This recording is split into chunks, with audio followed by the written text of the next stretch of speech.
Yo, what's going on YouTube? It's your boy GZTV back with another one. We're here with another NBA recap stream. It's probably going to be the last day of the week I'm going to do it. I think after I'm done with Ozark, though, we're going to focus on NBA, do it every night. A lot of games on tomorrow. Obviously, not that many today. It's going to be a really short video. We have 2 games to talk about. Yeah, actually some really good games, though. So it's nice. I mean, nice little doubleheader on NBA TV. Couldn't watch the Pacers game, Bucks game. But I watched highlights, stuff like that. So, yeah, let's get into it. Yeah, Bucks, Pacers. Again, Indiana's like local, even though it's like 4 hours away. But Giannis Antetokounmpo scores 54 points. But Tyrese Haliburton and the Pacers won by 2 points. This man would have had to damn near put up 60 to win the fucking game. That's a concern. We're talking about one of the most stacked teams on paper. You know, going into the season, people did their projections, all this stuff. They're on the top of a lot of people's list. Like, this is supposed to be a good-ass team. I mean, Giannis Antetokounmpo had the best scoring night in the NBA this season, and he lost the fucking game. We see Zach LaVine, 51 points, lost the fucking game. It's interesting to really kind of look at that stuff. But obviously, he committed some late turnovers, but you can't put that against him. And I mean, Tyrese Haliburton had a go-ahead three-pointer with 1:29, and they were struggling to get back at it in the end. But yeah, Tyrese Haliburton hit some really big shots. And wow, am I impressed by the Pacers. They might be better than the Celtics, which is an insane thing to say. Something I didn't expect. I cannot believe Giannis scoring 54 doesn't get the win. Andrew Nembhard hit some threes. Yeah, man, Giannis is just nasty. Like, he's unstoppable no matter how a team's game plan. He's been in the league for years, and they still can't stop him. Benedict Mathurin actually played really well as well. Shout out to him. But yeah, Giannis, 54 points, 12 rebounds, played absolutely incredible. No Dame for some reason. I'm not sure why Dame didn't play. But Brook Lopez, what the hell are you doing, man? Like, you need to score the fucking basketball. Like, seriously. That sucks, man. Like, Brook Lopez playing 29 minutes and only making 1 shot. Jesus, that's terrible. Obviously, the Pacers are playing amazing this year. Miles Turner, 21 points, 50% shooting. You get a 29-point, 10-assist game for Tyrese, and then you get a 26-point, 11-rebound game from Benedict Mathurin, who shot 50%. This team's incredible.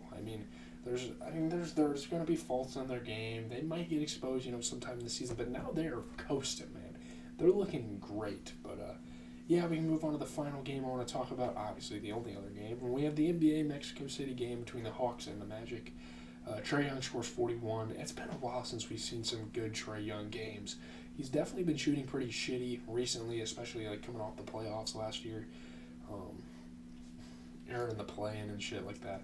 DeJounte Murray hits a go-ahead threes. The Hawks beat the Magic by a point in Mexico City. Trae Young put on a show for nearly 20,000 fans for the NBA's regular season game in Mexico City. And it's really cool. You obviously see these sports, going around the world and trying to visit different people. It's awesome. Yeah, it's a pretty good finish here. The Magic were up by 10 with like 4 minutes left.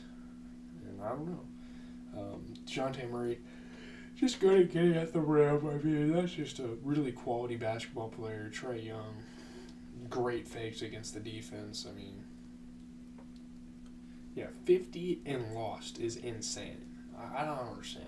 We just got done talking about that game. We're talking about the Hawks and the Magic game now. Trae Young put up 41. 2 really good scoring performances tonight. Pretty dope stuff. For 2 games, we got quite a bit. Mo Wagner hit some shots. Mo and Franz have some really good chemistry on that team. Trae Young had some really good offense. This is the best Trae Young game I've seen in a minute. 41 points, about 33% from 3, give or take. That's really all they needed was Trae Young to just play out of his mind. That's all this team ever needs. And shout out to the Hawks. They're actually playing pretty good this year. Probably even better than some people expected.